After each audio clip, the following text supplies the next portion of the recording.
Well, good afternoon, Rotary District 7770, and welcome to Conversations with Rotary Action People for Wednesday, November 18th. Folks, Walter Hughes is in the house. We look forward to your presentation in a few minutes. If you don't know anything about Walter, I'll tell you a brief bio before we begin in just a few minutes. But my name is Donald Hovis, your CWRAP host, and I'm from the CWRAP Rotary Club in Myrtle Beach, South Carolina. Pleased to have you guys with us. Hopefully you're staying warm today. It's a little chilly here in the Palmetto State, but it's November 18th, and it's also Mickey Mouse's birthday. So how about that, folks? Walter Hughes is speaking on Mickey Mouse's birthday. You ought to feel very honored, sir, and we're honored to have you here. So how about you folks introduce yourself in the chat box with your name, your Rotary Club. How many times have you been to Disney? We want to know how many times you've been to Disney. And then also, if you're in a Rotary Club that has ever done a water project, we want you to put that once you introduce yourself as well. I'm part of CWRAP Rotary, and we've done 3 water projects in the Peru area of the world. So I'm honored to have Walter Hughes with us. Introducing our CWRAP team real quick. Your public image chair from the 5 Points Rotary Club in Columbia, Mary Gask. Mary, thank you for being with us. Hopefully that heater is warming up those toes. But hey, so Walter Hughes is a missionary who goes around the world to provide clean water and build churches and schools in Africa while serving as a Rotarian, providing service above self. I think you're honestly the epitome of service above self. I've seen you in photographs, heard your story before through like Ann Matthews and Gary Bradham. Folks, please mute your lines. Folks, if you are not muted, please mute your line. I believe we got a few people. Hold on. We got a few people off of mute. Let me get that. Here, stand by, folks. Sorry. All right, got that taken care of. My apologies for that. But Walter, we're excited to have you with us, sir. Thank you. So I know you're going to have a presentation to share with us. You should be able to share your screen. And if you do have a question for Walter throughout this, please put that in the chat box as well, and I will ask Walter at the end. I'm Manuel Gaetan from the Spring Valley Rotary Club. Thank you, sir. Please stay on mute, sir. Okay, are we ready to start? Let's go. Yep. Okay. I'm sharing the screen, and today the goal is to talk about the 10 reasons why we serve. And these are my 10 reasons, and so they may be different from yours. And at the end, the question is, what are your 10 reasons for serving? And my first one is, it's part of God's call on my life. And there's a scripture that says, to those that much is given, much more will be demanded. And so as Rotarians, all Rotarians of all faiths work together. And so we have Muslims and Christians and Jews, Hindu, and so many other faiths, and atheists and agnostic that work together to make things happen. But for me personally, God's call is a big part of giving back, because God has blessed me so much. And the second reason is faith over fear.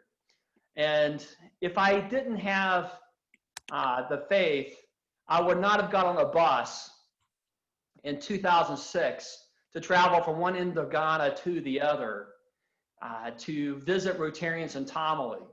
And I only had a friend with me.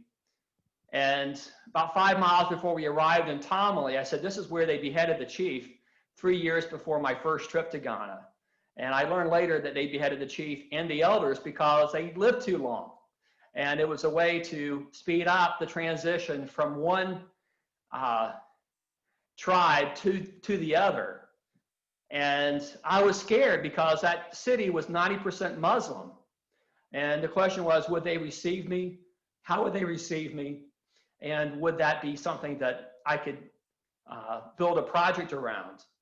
And another case of a story, I got a phone call after I'd returned from Ghana that I was dead. and that was in 2005. The chief had cut the brake lines on a church bus. It took me from Kumasi through the mountains to Accra. And we got on the plane and flew home.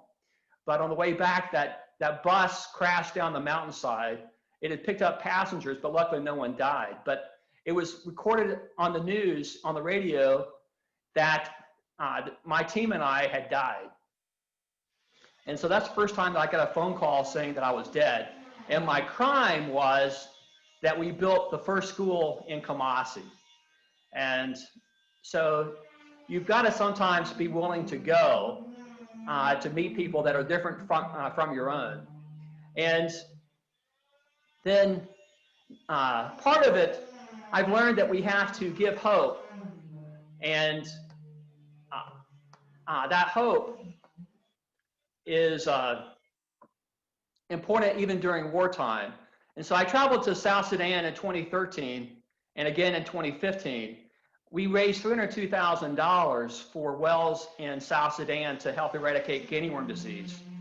But the money was completed when the Civil War resumed. And so we had to do a project in a civil war.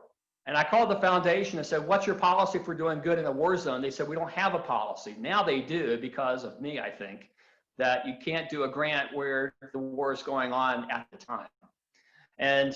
But I learned that we have to keep our promises, and our promise is that we will see the water flowing. And the water's flowing is needed in peacetime and wartime. The picture on the left are orphans that lost their parents during that war.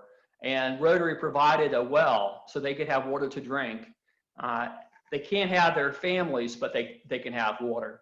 And that's part of what Rotary did.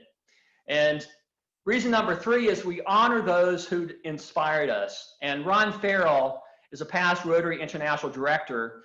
Ron was my mentor. And he said that we should keep our promises. So if we commit to doing something, we need to see it to the end. And he really had a strong belief that we should serve those that can't reciprocate.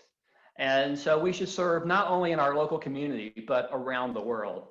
And so he died last December. And on the way home from his funeral, I thought about a way to honor him would be to build a school. And so within a week around Christmas last year, we wrote a grant and submitted it for an elementary school that would honor his memory. And reason number 4 are champions. And Gary Bradham and Ann Matthews are 2, and Sandy Brooks are 3 champions from District 7770. And Larry Rose was one of those regular Rotarians who was a champion as well. And he's from Buffalo, New York. And he was there from the very beginning of our efforts. And he explained to his club that no matter what we do in Buffalo, we should also raise money for wells in Africa. And so he did a paper shredding event every year to raise money. And he just researched through his district to find out the fundraising projects that raised the most money. And he found that paper shredding in that part of New York really made sense. And he died 2 years ago. And so there's many wells that his club raised money to honor Larry's memory. And another Rotarian has died from that club, and they've done the same thing to honor him. And so those champions, Ann Matthews and Gary Bradham, there's so many, PDG David is on the call. There's so many people who've made such a big difference. And it would be hard for me to stop because of the work that they have done to champion the cause of clean water and education and literacy and disease prevention. And they tell the story and go club to club saying, this is why we need to do international work. And reason number 5 is the children. And the children make such a big difference. And if you've ever seen a child whose throat is dry and swollen from not being able to have water to drink, to see them reaching out for water flowing from a pump and they're able to quench their thirst for the first time. It makes such a big difference. Or seeing a child opening a book for the first time, or going into a brand new school that we've helped to build. The children are the future, and we can invest either in hope or we can survive hate. It's up to us to choose which way these children go. And those children from that very first school now are teachers and pastors and leaders, mothers and fathers, businessmen and women. And some of the teachers came up to me who teach at that school today and said, "Do you remember me when I was a child?" And I quite frankly don't remember them. But it's amazing that the children who could have had hate in their heart now are adults, and they're making a difference in their community by teaching the next generation about education and the value of work and the option of making a difference in this world. And reason number 6 is empowering leaders. And there's so many leaders, and Nana Menza is talking in this photograph on the right to women-based businesses. And Nana wasn't an obvious leader, but he kept contacting me and asking to partner. And I kept saying no, because we had so many clubs we're working with. Nana finally sent pictures of wells and toilets and said, "This is what we funded on our own, but imagine if we had a partnership, how much more we could do." And so it's teaching the leaders in Africa how to make a difference in South America and around the world. So giving them the tools to change lives. And also we ask the leaders, what is your vision? What is your dream for changing the world? And how are you going to change your community? And we want you to raise money, and we want to provide your time, not just your physical labor, but your planning and organizing skills. And we'll provide the training to teach you how to do this work. And then if we can, we'll include microcredit loans to increase the local funding percentage. And then finally, Rotary will fill the funding gap. And we are encouraging leaders here at home. David Rosenthal is from Tidewater. David is a water professional, but he had never done international work. So it's one of those cases where we are so thankful for the ability for leaders here to step up. And we're giving them the tools to lead these projects. And Sue, in the right-hand picture, she went and saw the need at clinics and hospitals. And she wrote a grant to provide incubator blankets that will help transport children and keep them safe if they're born prematurely or have life-threatening disease at an early age. And then reason number 7 is the bond of the team. And that team is so important. And once you build a team, the team wants to keep doing more work. And that team includes US Rotarians, Canadians, people from other countries, and your target country. And so it's one of those cases where we've had so many people make a difference. And it just is reason number 7. Reason number 8 is the mission of Rotary, is to serve others and promote integrity and honesty, and understand people of our world and develop goodwill and build peace. And people may have different customs and beliefs than our own, but together we can build friendships. And as we build friendships, we build a team, but it's that serving heart that's at the key of being a Rotarian. And it's my reason number 8. Reason number 9 is transforming lives is addictive. If you've ever seen a community over 16 years change by having clean water, having sanitation, having education, have economic development, and just seeing the excitement of the children because they know they have a better future, it's hard to stop. And reason number 10 is my parents and my grandparents. I have a tradition of my family of giving to our communities and to our church. And Dad sponsored me into Rotary, and I thought I was doing him a favor by spending time with him and having breakfast and getting to know local leaders. But I had no clue that Rotary could span the world. And so I thank my mom and dad for reason number 10, that that ethic of serving others, I saw at a very young age. And we're impacting Rotary by funding and giving to the annual fund of the Rotary Foundation, and that in 3 years becomes district designated funds. And then the money we raise in the clubs. These are two of our communities in Ghana that we're serving. And one of our key problems is clean water. So it makes a huge difference when you're not drinking and bathing and cooking in dirty water. And 4.1 out of 7.5 billion people need good sanitation. So 75% of the world population has clean water to drink, but 25% does not. And still over half the world population needs good sanitation. And what I've learned is we can prevent 75% of the waterborne deaths if we do 4 things well. And so every water project, including those in Peru, we need to do 4 things, and that's provide clean drinking water, use good toilets, wash our hands with soap and water, train about hygiene. And that hygiene is washing our hands before a meal, washing our hands before we prepare food, washing our hands after using the toilet. So I have experienced waterborne disease with typhoid fever. And I was sick for about 6 months after I recovered. So these waterborne diseases of diarrhea, dysentery, and typhoid, and guinea worm disease are so critical.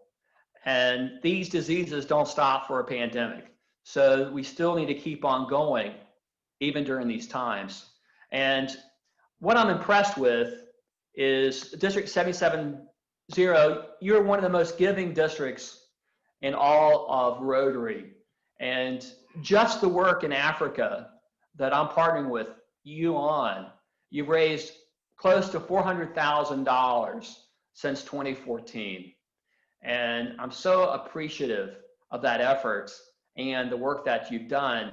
And it's been with water and sanitation, disease prevention with the guinea worm disease, and education has been some of the passions of Rotarians in South Carolina. And I thank you so much. And one of those grants that just finished is grant 1872002. It impacted 37,000 lives. And the budget was $185,000. We provided 149 microcredit loans through 2 rounds, but that money is still giving.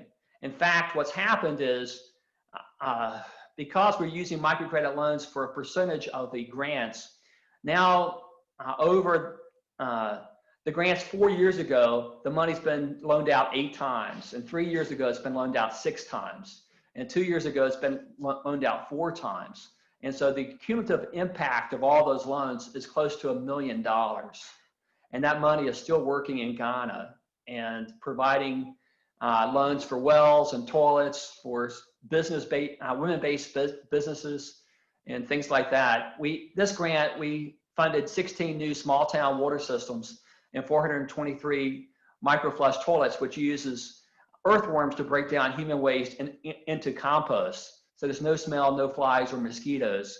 And we mainly do household toilets, but this photo is a community block. We mainly do school toilet blocks, but sometimes a community will say, we really want to support people who come to funerals and other events in our community, and we want a public toilet space.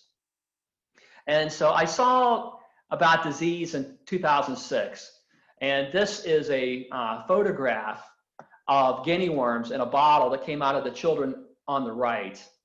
And this really gave me I didn't know that Rotary could make an impact, because our first grant, our goal was just a few wells. But when you get a picture of these children in pain, and it was the worst place in the world for guinea worm disease in 2006. President Carter had been to this clinic the week before I arrived, and it just never left me. And this is the picture of a really bad case of guinea worm disease. And so we've helped eradicate this disease as Rotarians from 2 countries, in South Sudan and Ghana. And we're hoping that we are very close to eradicating polio and guinea worm from the world. And this is your school, funded by South Carolinians. Ann Matthews is cutting the ribbon, and I'm helping to push the gates open. It's an amazing school in Crankrum. It's an elementary school that children who didn't have a school that was decent, they had really a mud floor and a few boards and a thatched roof to call their own. And Abonsary Elementary was a place where we drilled a well. And current president Patty Effa came up to this girl, and the girl said, "I dream of being a doctor someday." And so the women said, "How can she be a doctor? She's not even able to go to elementary school." And so Patty went to her Rotarians who came to the international team and said, "Can we build a school in Abonsary?" And it's an immigrant community, very poor, but they are maintaining their well. We said if they can maintain their well, they can also maintain a school. So we built the school, and so this girl's not ready for this pandemic, but maybe she'll be ready for the next time that there's a big need for healthcare in Ghana, when she finishes her education in the elementary school and may one day go on to medical school. And so this is the Yahama preschool, that the way we saw it last year, and the preschool teachers were saving their own salary to build blocks for a new school. And so we saw the conditions and saw the dedication of the parents and the teachers and the stack of blocks. And so now, to honor another Rotarian who had died, this is a preschool now. So it will open up later in 2021. The children will go back to school in January, hopefully, and the school will be ready to welcome them. And our elementary schools, like in Crankrum and Soranazi and Adiasi Junction Junior High, have 6 classrooms. We have textbooks and library books, solar lights and computers. We have a 10-unit toilet block and activity hall, and we have clean water. And so some of these communities, it's the first electricity and lights that they have in their community. And this is Hyam and Cheney Elementary School. And this is what we saw, and our team fell in love with these children. And this could be a barn, but it's a school. And so now Hyam and Cheney will honor Ron Farrell, and this is the school as it looked last week. So we are finishing our 7th, 8th, and 9th schools in Ghana. And this is Adiasi Junction Junior High. The children from Crankrum will continue on their education at this junior high. And many girls will benefit from this junior high because families can't afford to send them to boarding school. And now they will have a school that's within walking distance. And so this is in Crankrum. I loved Ann Matthews was there to dedicate this school. And we had a drone that took a picture. And it's so exciting to see the perspective of how remote these locations are. And we built a school. And so I just thank you so much. And I'm gonna turn it back over so that we're in the gallery view again for questions. It's exciting, and there's a place in my heart because you have done so much to further this cause. And so it's a team effort, and your team is such a mighty team. And I just appreciate everyone who has made this story happen. So it's back to you. Well, excellent presentation. So number one, I guess I want to know is we hear some construction going on in the background. Where are you now, and what's happening where you are? Oh man, I have moved in. Well, I got married in August 25th. And then I went on a 1-month honeymoon. And so I've moved in with Lisa in Callaway. So I am leaving the lake and moving to the mountains of Franklin County. So I'm remodeling my home and getting it ready to sell. So they're tearing out cabinets, and there's a new countertop going in the kitchen. And so it's one of those, it's so sad to say goodbye to one home and start a new life. But COVID-19 has allowed me to sit still, because I am the world's worst at being still and being quiet. I don't have that talent. And so COVID-19 forced me to be still. So right now I'm in the destruction zone, but I have good internet here, better than in the mountains. So I drove an hour not to get to South Carolina, but to get to my house with better internet. So. Well, excellent. So what's next in Ghana? Well, we have about $1.5 million worth of projects. And one of those efforts, we've raised $50,000 in 3 grants for textbooks and library books for 4 schools. But we had an opportunity to ship 10,000 books from India to Ghana, and they're brand new books, mainly resource and reading books. So $50,000 that we have will buy Ghanaian standard textbooks and Ghanaian standard reading books. But the extra 10,000 books will give each school 2,500 textbooks and resource and library books. So right now we are beginning to design a water and sanitation project for northeastern Ghana. And we've actually had about 3 or 4 grants approved. And we're trying to get the money into the Rotary Foundation now. And 2 of those, the money's been received and sent to Ghana. So the Rotarians in Ghana are very active in overseeing those school construction projects and starting new water projects. And so the work is continuing, but part of the call that I have is to teach as many people to do what I've done. And South Carolina has a tremendous amount of leaders. And so Columbia Capital led the effort for the Nkramkram Elementary. And there's so many amazing leaders in South Carolina doing work in Peru as an example. It's just, the goal is to share what I've learned over the last 16 years of doing these international projects with as many people as possible, and to build up new leaders in Rotary in Ghana. So right now, a lot of the grants don't have my name on it, but we've built leaders here in the US to take the lead with my mentorship. So the work is continuing. Are the textbooks you're referring to just a moment ago, are those in English or what language? Most of them, Ghana, they speak the tribal language and English. All around Ghana, it's French speaking. So they will have some textbooks that are in French, like we would have Spanish language textbooks for some students here. And they have Twi, which is the main tribal language of the Ashanti. So they will learn Twi and French in elementary school. But most of the reading books are Ghanaian, and they're standard textbooks that the government has determined that are standard for that country. So we're buying those standard books, and it just went through a change from the old standards to the new standards. So it's taken time for the government to decide and then to start printing the new textbooks. So we're in the process. So all the schools we built last year are done. We're just waiting to get those textbooks purchased to finish out the school. So it's in a pandemic in Africa, you can imagine textbooks are kind of lower on the totem pole for getting done.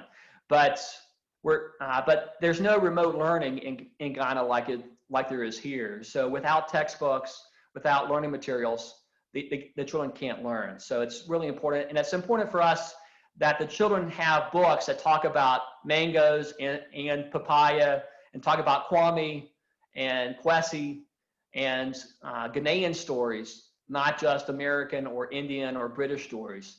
So that's where buying those reading books from local bookstores make a big difference. So when they're reading those stories, they're relating to those stories because they talk about what their lives are like, and then supplement those books with additional books, but not to be the major source of reading material. We're hoping that the war in South Sudan ends soon. There's a lot of people coming to me for mentorship in Tanzania, in Uganda, I mean, everywhere. So it's really beyond Ghana now, to wherever someone has a passion and giving them the tools to make it happen. So a lot of my time is just spent mentoring, encouraging, and strengthening leaders, and being in love a little bit too. Well, there you go. We definitely feel that based on your smile. So that's congratulations again for that. How has COVID affected the communities you have been involved with? Well, it varies depending upon the size of the city. Ghana locked down early in the pandemic, but the rural communities are safer. But most schools and places of worship are closed. And so the children are suffering, but some of the schools have feeding programs. And so it's really hurt the children. But the farming and most business have been able to be maintained to some degree. But a lot of the Rotarians are hurting because they may be out of work, because if they're not in the office or doing their job, they don't get paid. So we've got the challenge of income for some Rotarians, but for the most part, the Rotarians are keeping on with the humanitarian work, and it's been truly inspiring that we could build schools during a pandemic, and that we can drill wells during the pandemic. And so the drilling contractor just called me the other day and said, we're starting to drill, and his goal is to keep us happy. And if water's flowing, I'm happy. So anyway. Excellent. Well, folks, we do have a few more minutes. So if you have a question for Walter, please post that in the chat box at this time. I will issue a little bit of a challenge. Your last slide of your presentation, I thought, was something that we all really should take a look at.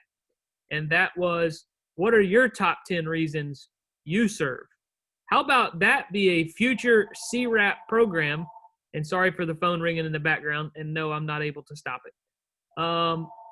Maybe that's a future CWRAP program after the first of the year. We're going to make New Year's resolutions. We're going to do all this kind of stuff. But maybe we come together as a district and we talk about our top 10 reasons why we serve. That would be pretty neat to hear from folks around the district, because I'm sure all of us would have a different top 10. So maybe mark that down, Mary, as a possible opportunity in January, because I think that would be really cool to do, obviously as a district. And Kathleen, it's good to have you on the Zoom meeting today. And our big belief is the partnership goes across Rotary, but it's across nonprofits and NGOs. And what our belief is there's strengths that other nonprofits provide. And so when you partner together, we can really do more work. And so we partner, like American Leprosy Mission is in South Carolina. We've worked with them to help to fight leprosy and Buruli ulcer. Buruli ulcer is a flesh-eating disease. And if you treat people quickly, it's not as deadly when it's just a bump on the skin, but when it gets to be an ulcer, it can be very dangerous. So that's a case where American Leprosy Mission had more knowledge about disease prevention than Rotary does. And so that's where the partnership with Rotary and other NGOs, and many times the NGOs have an idea or a place they want to work. And so that partnership is very important, and we value that very much. So, and South Carolina has quite a number of partnerships with NGOs and faith-based organizations that have been long-term relationships, and helps to really stretch the dollar from both organizations and help us to get a much better result. So thanks for listening in, and hope that you think about Rotary as an option. There you go. Way to put that plug in there. And she's smiling too, so I think that's a good sign. One question, Walter, we have a request for your email. Are we able to share that? Yes, I'll type it into the box. It's walterkhughes@gmail.com. And let me put this here. All right. And my phone number is 540-493-4715, and both are in the chat box now. And so Mary passed a name to me, and that happens all the time, Mary. So it's okay to spread the news. I'm just not as productive right now as I used to be. I feel like I'm only working at half capacity because Lisa has me a little distracted, but I'm still trying to get things done.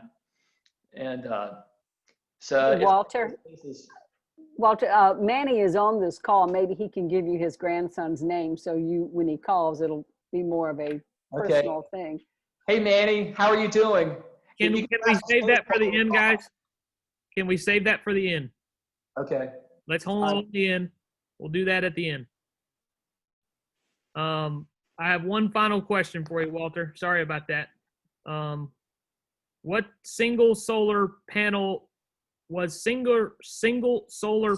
on school adequate? Okay, Steve, that's your question. What we do with the solar panels, in some cases, we, like the Adiasi Junction Junior High, we actually ran electricity to the school to provide electricity to the school and the community. So what we do is a needs assessment to determine the needs.